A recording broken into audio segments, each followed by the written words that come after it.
à tous!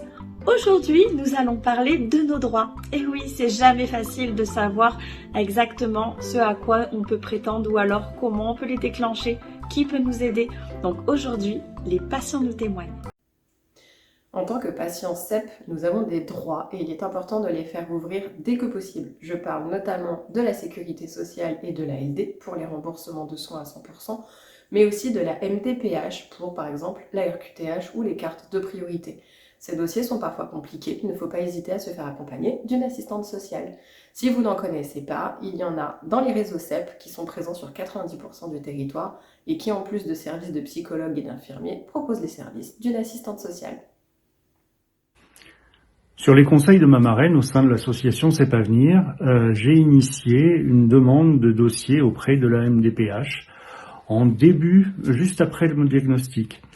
Et en fait, c'est une excellente chose parce que le dossier a mis 1 an à être traité, que mon état s'est dégradé pendant l'instruction du dossier, que j'ai pu apporter des éléments complémentaires au fur et à mesure des rendez-vous avec le neurologue et que ceci a aidé la MDPH à prendre ses décisions.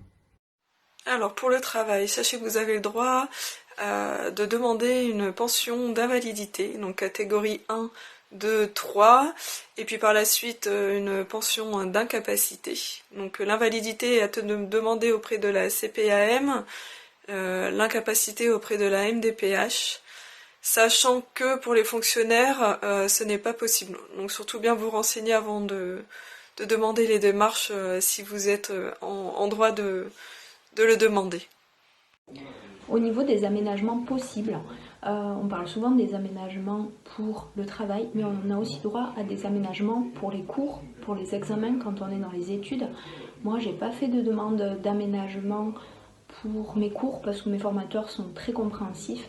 Par contre, j'ai fait une demande d'aménagement auprès du rectorat pour passer mon BTS, notamment pour les épreuves écrites, parce que j'ai des problèmes pour l'écriture avec des paralysies en fait de la main droite qui reviennent souvent.